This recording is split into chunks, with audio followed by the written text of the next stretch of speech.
Que Dios nos sorprenda en esta mañana a través de su bendita y de su gloriosa palabra, en el nombre de Jesús de Nazaret. Gracias, Dios. Espíritu Santo, bebe del río de Dios.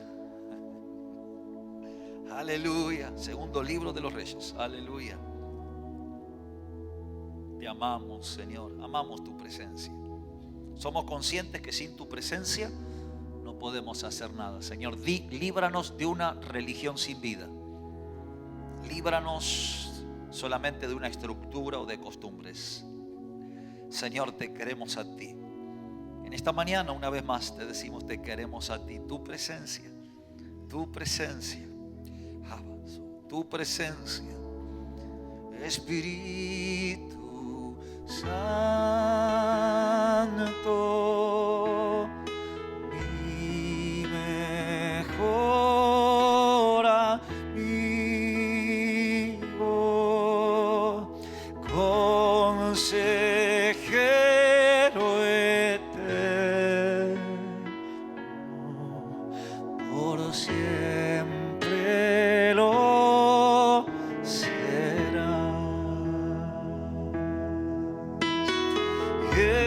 Espíritu Santo,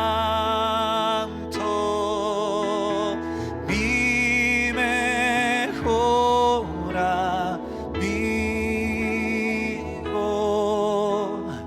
consejero eterno, por siempre y esta mañana lo serás. Una mujer de las mujeres de los hijos de los profetas clamó a Eliseo diciendo: tu siervo mi marido ha muerto, y tú sabes que tu siervo temía al Señor, y ha venido el acreedor a tomar a mis 2 hijos para esclavos suyos. Y Eliseo le dijo: ¿qué puedo hacer por ti? Dime qué tienes en tu casa.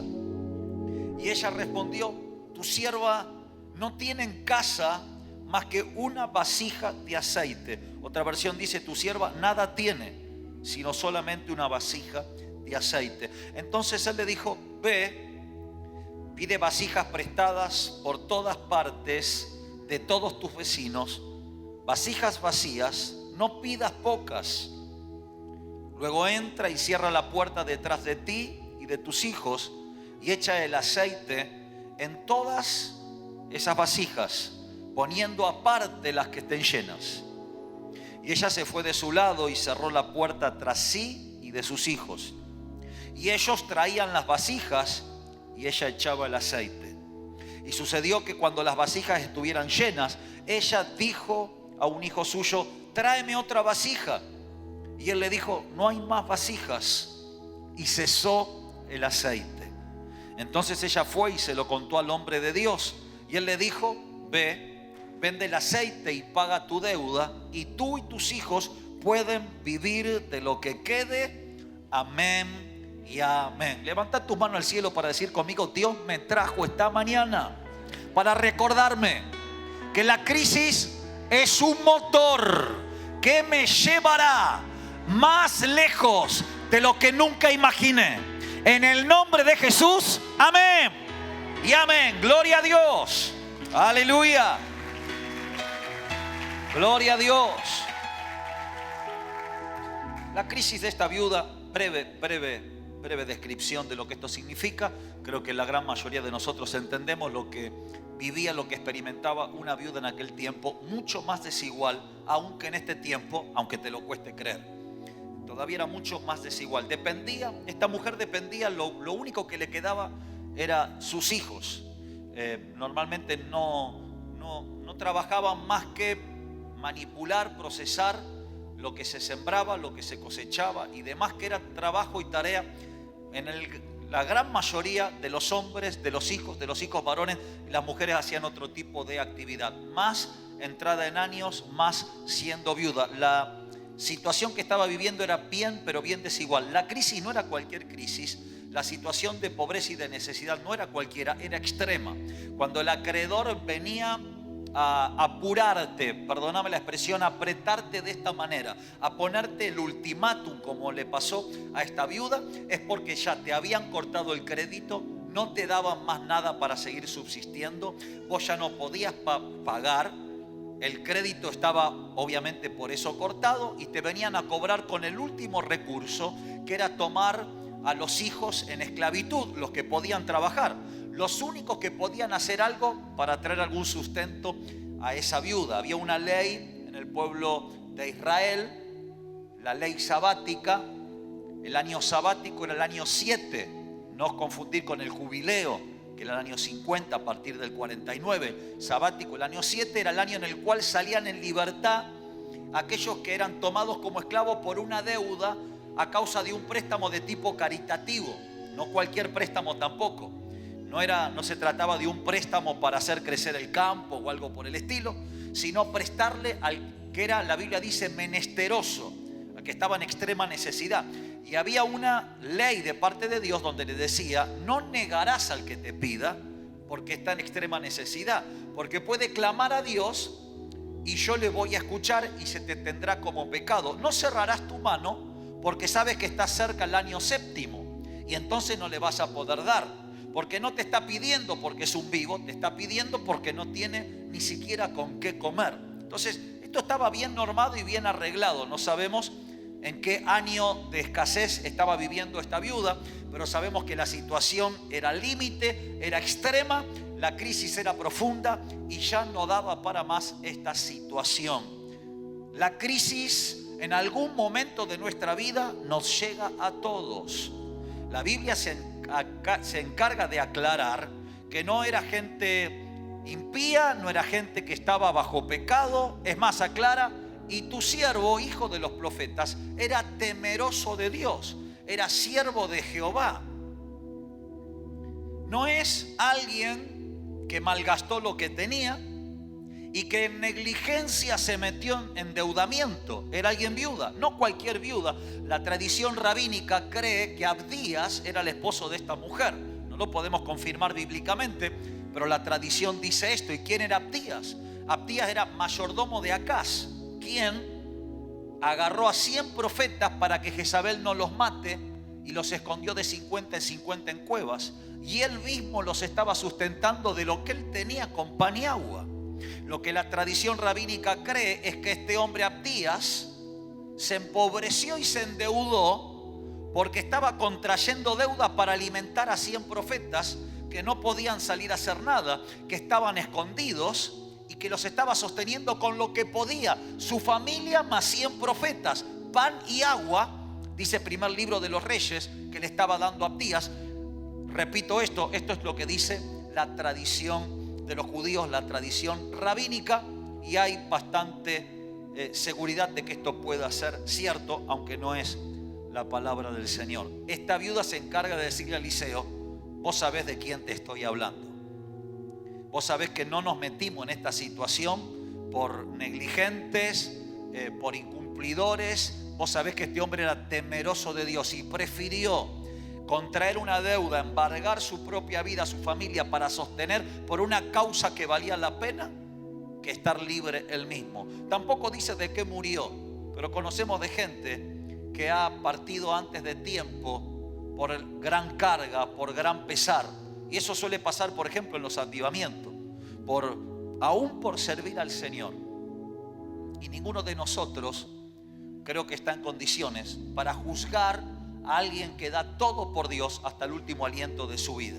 Esta mujer dijo, tu siervo, parte de los hijos de los profetas, era temeroso de parte de Dios. No vemos en la palabra del Señor, aunque a veces esto se ha enseñado y entendemos qué es lo que se quiere también transmitir con esto.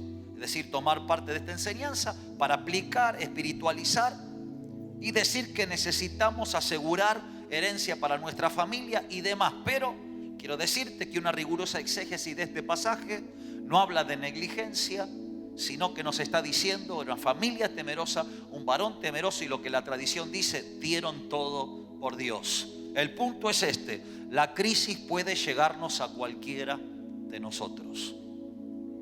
¿Y qué pasa cuando la crisis llega? cómo es que Dios va a utilizar esa crisis para obrar a nuestro favor.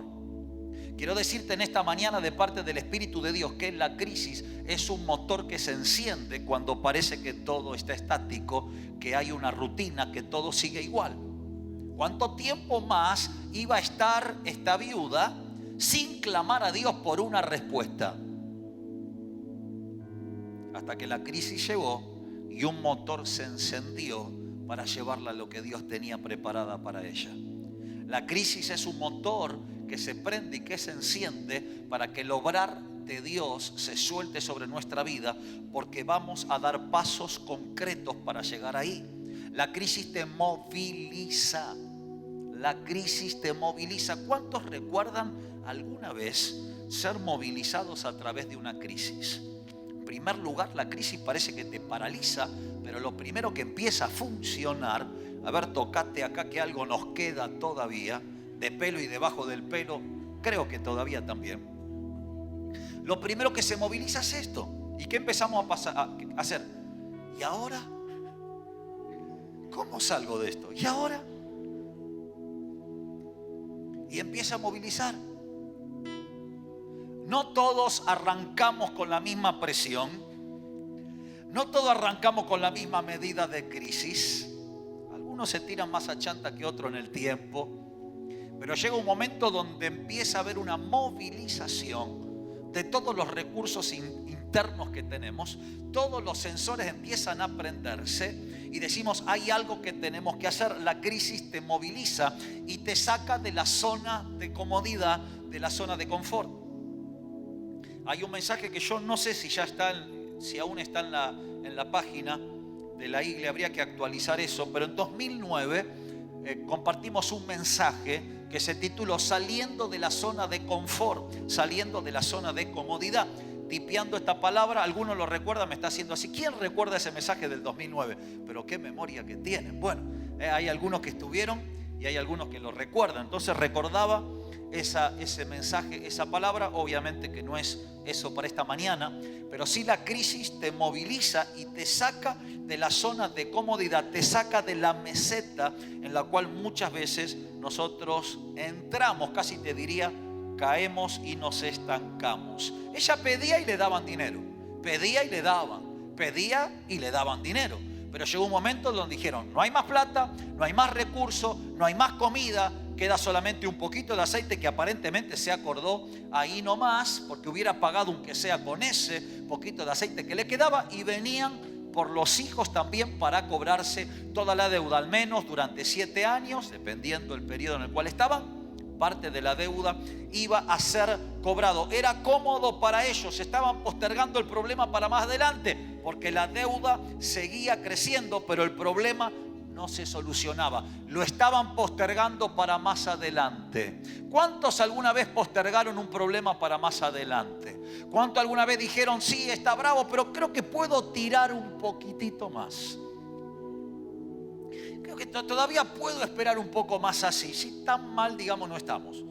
Te vas acostumbrando, estás en un círculo vicioso, sabes que no es exactamente lo que agrada a Dios para tu vida, pero lo postergás para más adelante, lo pateás un poquitito para más adelante. Estás en una zona incómoda, pero cómoda a la vez. ¿Por qué esperar que vengan los acreedores? Si era cuestión de tiempo.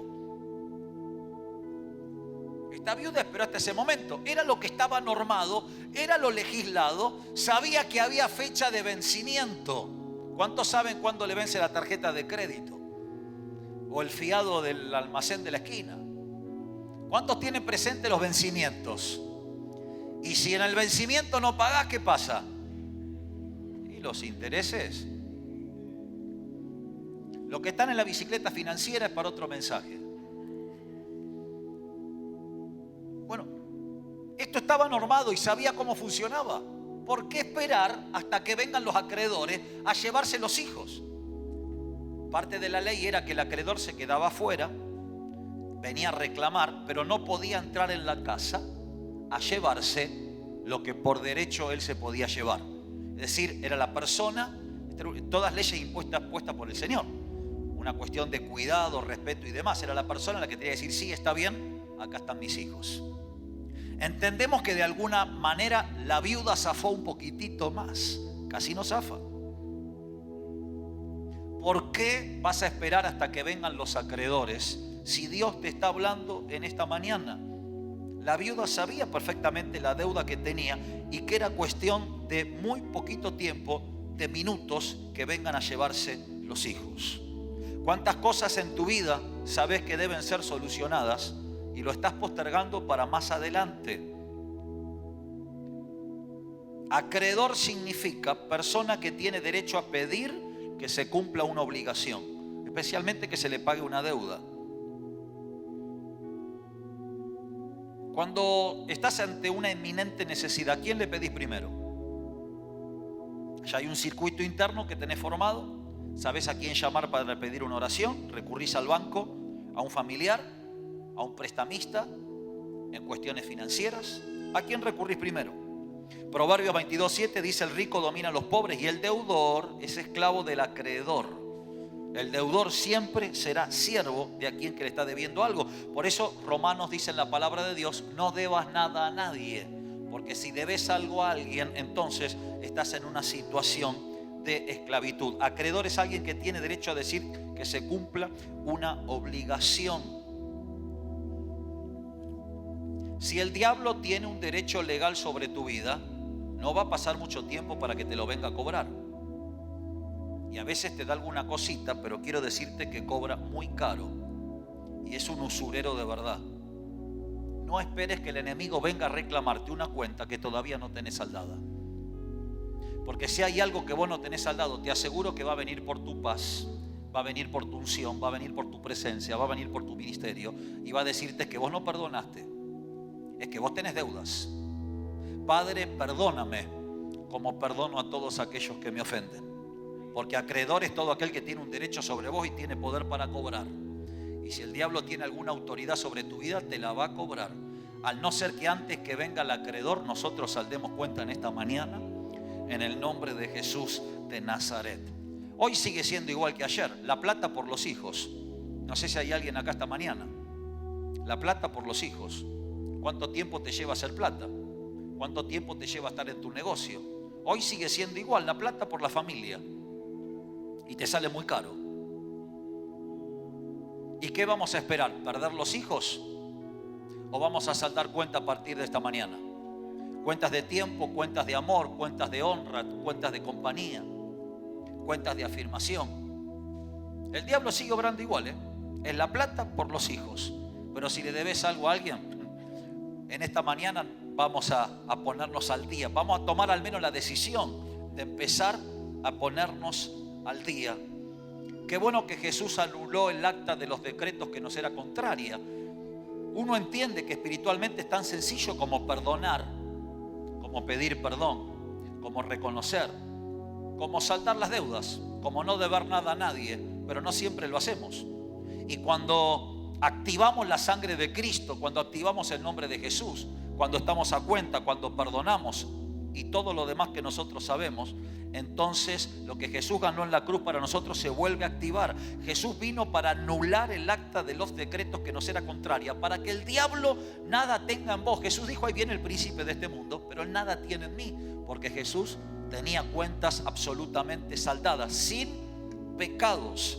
La deuda financiera puede revelar cuáles son nuestras prioridades. La deuda de tiempo con la familia puede revelar cuáles son nuestras prioridades. Pero la Biblia nos promete que Dios abrirá su buen tesoro, el cielo, para enviar lluvia a tu tierra en su tiempo y para bendecir toda obra de tus manos. Recordándonos en ese mismo tremendo versículo de Deuteronomio 28:12, que tú prestarás a muchas naciones, pero que tú no pedirás prestado. ¿Por qué pedirle a otro lo que poniéndote de rodillas tu Padre te podría dar? Si Él dijo: yo te abriré mi buen tesoro, el cielo. ¿Por qué pedir prestado al sistema de este mundo o al enemigo lo que poniéndote de rodillas Dios te quiere dar y Dios te quiere entregar? Por eso esta mujer reacciona sobre el minuto final y va corriendo a Eliseo para que él le revele un principio que es totalmente liberador.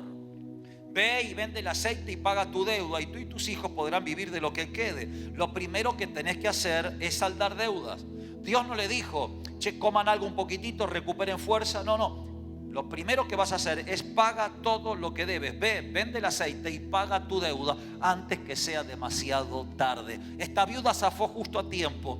Y Dios te está trayendo esta palabra en esta mañana para que ningún acreedor tenga nada para venir a reclamarte, para que puedas estar en paz con Dios y en paz con todos los hombres. Y entonces podrás vivir después de lo que quede. No debas nada a nadie, dice Romanos 13:8, sino el amar los unos a los otros, porque el que ama ha cumplido toda la ley. Segundo principio que le dice el profeta: vive de todo lo que te queda, porque este es el principio financiero, principio espiritual también. No podemos vivir de lo que tenemos que pagar, tenemos que vivir de lo que queda. Primero hay que saldar las deudas y tiene una aplicación espiritual también. Algunos dicen, le doy a Dios lo que es de Dios si me alcanza, si me queda, si me sobra.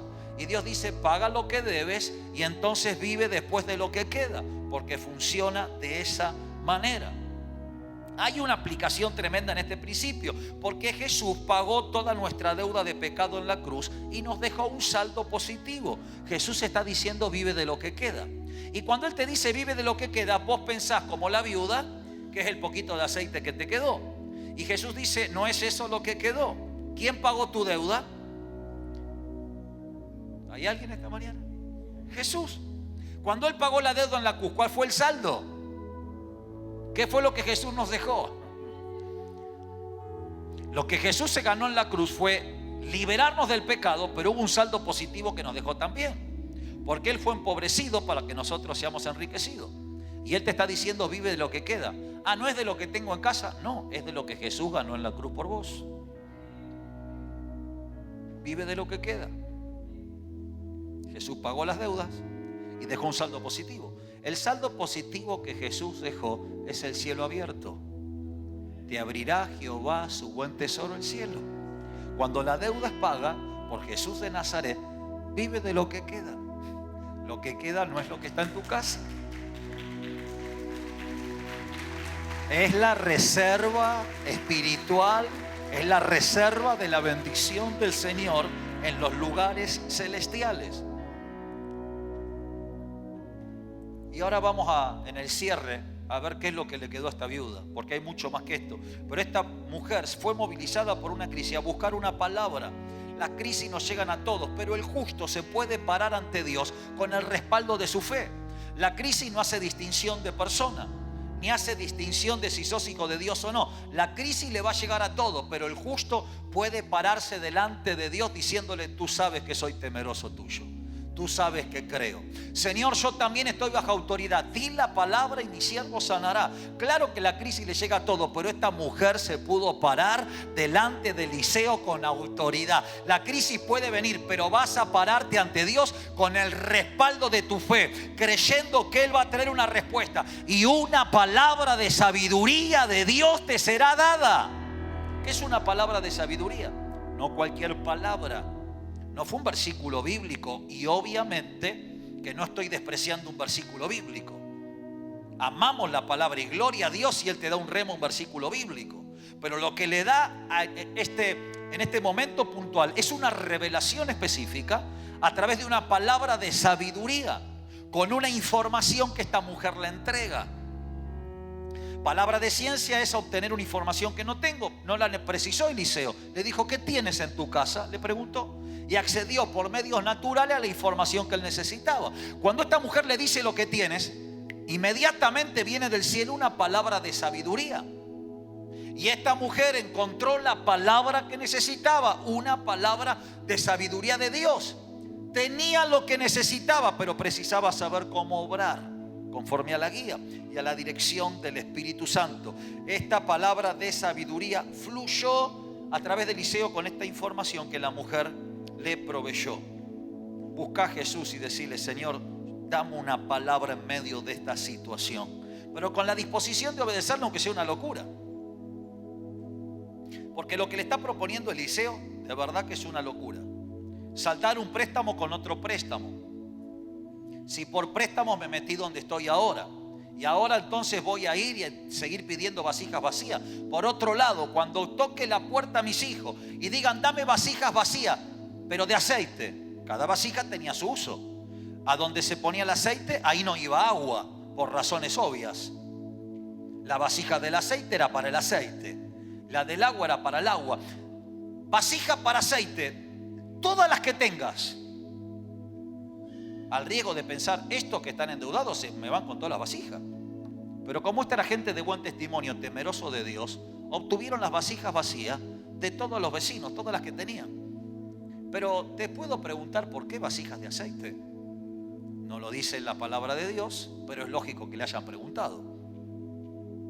Si te piden algo, tenés derecho a saber por qué o para qué. Normalmente hasta te lo blanquean y te lo dicen. ¿Me prestás el auto? ¿Qué voy? ¿Me prestás esto? ¿Qué? ¿Tengo esta otra cosa, esta necesidad? O alguno puede ser que te diga, préstame y punto. Bueno, puede pasar.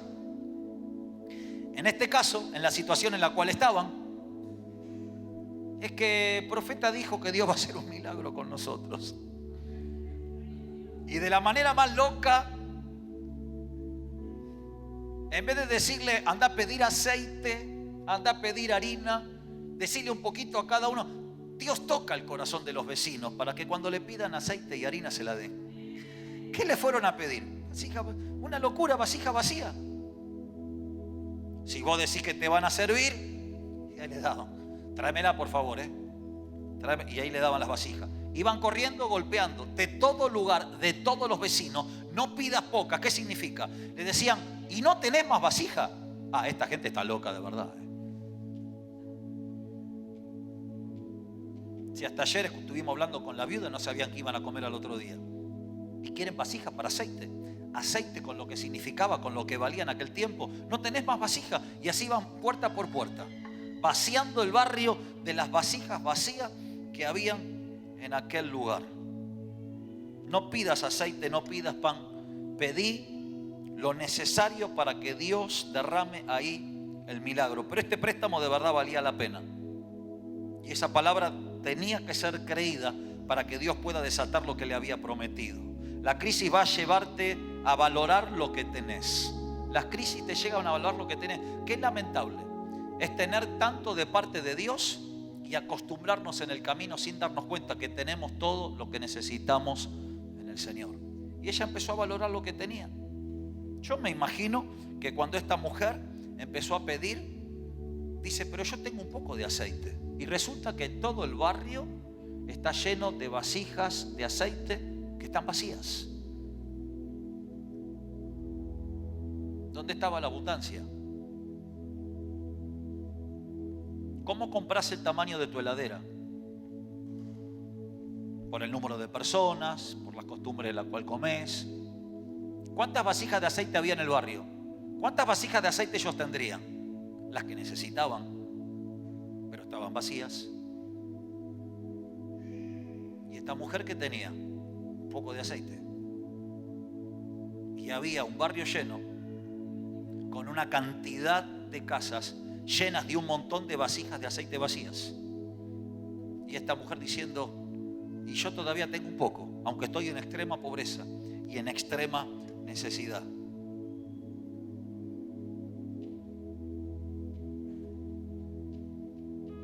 Porque Dios te dio poder para hacer riqueza, dice la palabra de Dios. Poder para hacer riqueza. Y esta mujer dijo, lo que tengo, todavía tengo los hijos, todavía tengo una vasija y todavía tengo una palabra de parte del Señor. Esta mujer fue llevada a través de la crisis a encerrarse con lo suyo, a tener intimidad, a clamar delante de Dios. Y claro, acá hay una aplicación espiritual que no podemos dejar pasar por alto. Las crisis te llevan a encerrarte, a clamar a Dios, a buscar más de Él. Enciérrate con los tuyos. Jesús dijo, nos recuerda esta palabra, y tú cerrada la puerta, ora a tu Padre que está en secreto, y tu Padre que ve en secreto te responderá públicamente. Tú y tus hijos. Tú y tus hijos. Recuerden que Pedro, que el Señor Jesús, en más de una oportunidad tuvo que sacar a todos afuera para que el milagro sea hecho. Enciérrate, solamente tú y tus hijos. Porque cuando pidan vasijas, algún curioso vecino va a querer estar ahí. Pero él se encarga de decirle, no, solamente rodéate de gente que crea, rodéate solamente gente de fe. Cuando Dios levantó a Dorcas, Pedro dijo que todos salgan. El profeta resucitó, este mismo profeta Eliseo, resucitó al hijo de una viuda solo. Jesús también dijo que todos salgan y levantó a la niña. ¿Cuántos recuerdan? Y quédate solo con tus hijos, porque si tus hijos vieron hasta ahora la angustia, la escasez, si tus hijos vivieron hasta ahora el dolor, si tus hijos te escucharon llorar y vieron que te quejaste un montón de veces, tus hijos también y tu familia van a ver el milagro de Dios, porque la restauración también es para la familia. En el mismo lugar donde hubo lágrimas, donde hubo dolor, donde hubo quebranto y donde hubo escasez, tus hijos también van a ver lo que Dios es capaz de hacer con alguien que es movilizado por el Espíritu Santo a través de una crisis, por alguien que está dispuesto a cometer locuras de fe para Dios. Ellos van a ver tu vasija con lo poco que le queda, fluyendo bajo la gloria de Dios y aún llenando otras vasijas vacías. ¡Aleluya! ¡Aleluya! Si tu familia fue partícipe del dolor, hazlos partícipes del milagro también. Aleluya. A veces contamos lo que nos pasa al pesar y nos olvidamos de decir, ¿te acordás lo que te conté? Mirá que Dios me respondió. Pedimos oración a 100 y le decimos a uno que Dios nos respondió. Si ellos participaron con vos del dolor, hazlos partícipes del milagro también, para que se regocijen junto con vos, tú y tus hijos, porque va a haber sanidad para ellos. Son temerosos de Dios, son siervos de Dios. ¿Cómo no van a ver un milagro de parte de papá? Que no únicamente les prodigue lo que necesitan financieramente, sino que sane también sus corazones, porque todo aquel que siembra también segará. Yo no sé si este hombre fue Abdías y si fue el que mantuvo a los 100 profetas de pan y agua. Lo que sí sé es lo que la palabra de Dios promete, y es que todo lo que el hombre sembrare, eso también cosechará de parte de Dios, porque Dios no puede ser burlado. Nadie más lo supo. Está escrito en la palabra, pero él lo hizo a escondida, pero Dios lo supo. Esta mujer y los hijos lo supieron y el milagro de Dios se soltó. No te canses de hacer el bien, porque a su tiempo vas a cegar si no desmayás. No importa dónde, bajo qué reinado o en qué circunstancia, todo lo que vos hagas para el Padre tiene cosecha abundante. Dios no puede ser burlado. Todo lo que el hombre haga, aleluya, todo lo que él siembre, eso también cosechará. La crisis va a llevarte a multiplicar lo que te queda, a multiplicar lo que tenés. El aceite en la Biblia es la unción del Espíritu y es la mayor riqueza financiera que alguien podía tener en el Antiguo y en parte del Nuevo Testamento también. A veces despreciamos o no valoramos lo poco que tenemos de parte de Dios. Pero la crisis te lleva a aferrarte a lo que Dios te dio, a aferrarte del aceite de Dios y a hacer multiplicar lo que Dios te dio. En medio de la abundancia no nos preocupamos, pero en medio del hambre espiritual le decimos: aviva tu obra en medio de los tiempos. Me queda una llama pequeña en el corazón. Dios, multiplícala para tu gloria. Multiplícala. Dios te bendijo con dones, con talentos, con recursos. Y si sos un temeroso de Dios, hacé correr lo poco que te parece que te queda. Si no haces correr lo que tenés, no habrá multiplicación. Deja fluir lo que Dios te dio. El que enterró los talentos no recibió más nada, pero el que lo usó conforme a la gloria de Dios, los recursos fluyeron. Cuando alguien no tiene prácticamente nada y le está creyendo a Dios por una palabra, qué fácil le resulta tomar, y paradójicamente no funciona al revés. Pero está tan tratado que los últimos 10 pesos que tiene no tiene problema de ofrendar, porque de verdad que no le cambia nada.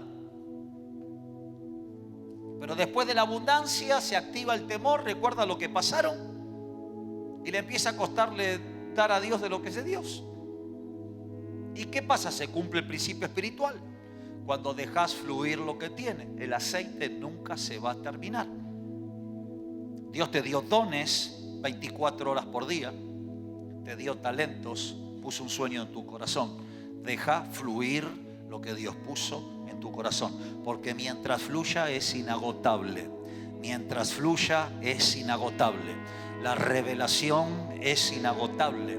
Los dones no se terminan porque funcionan bajo la unción del Espíritu Santo. Lo que podés dar a otros no se termina. No frenes lo que vos tenés. ¿Qué tenés en casa? ¿Qué tenés en tu vida? ¿Qué Dios te dio? Bajaya, cara, lavazo. Si está parado, si se ha frenado, déjalo fluir. Déjalo fluir. Ponelo en funcionamiento.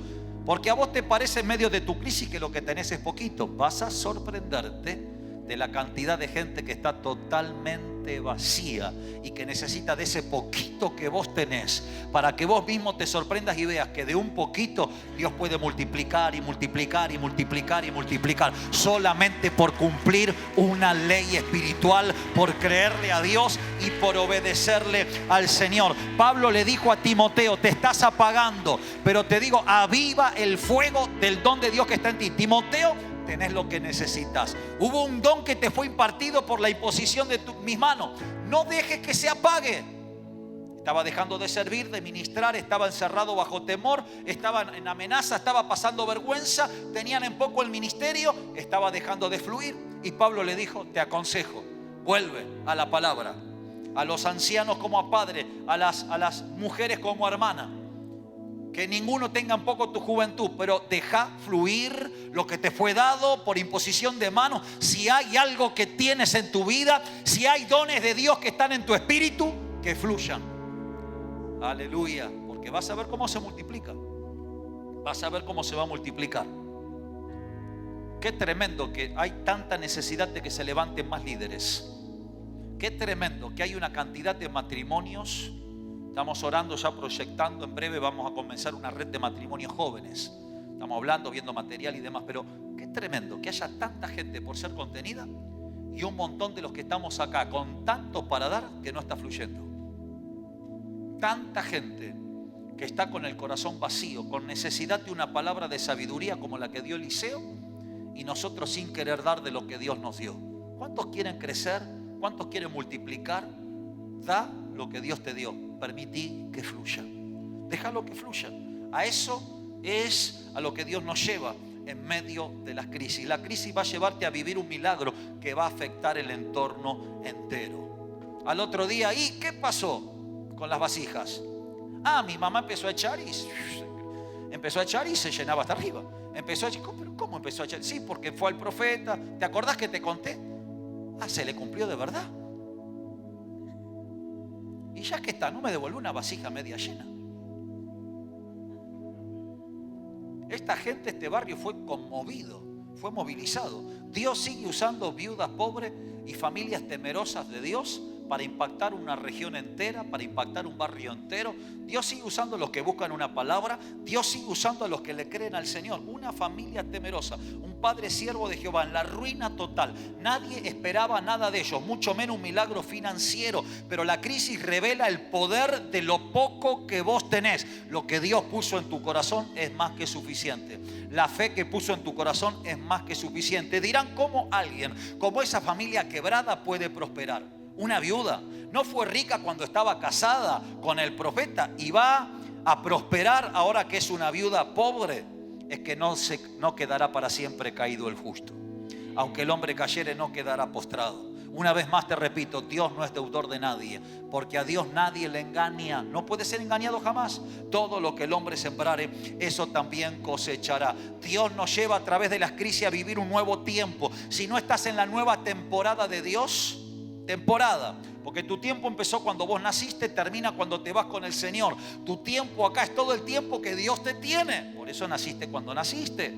Pero las temporadas van cambiando y Dios te va llevando de una gloria a otra gloria mayor. Y si vos no estás viviendo en una nueva temporada, es porque la crisis no fue lo suficientemente fuerte.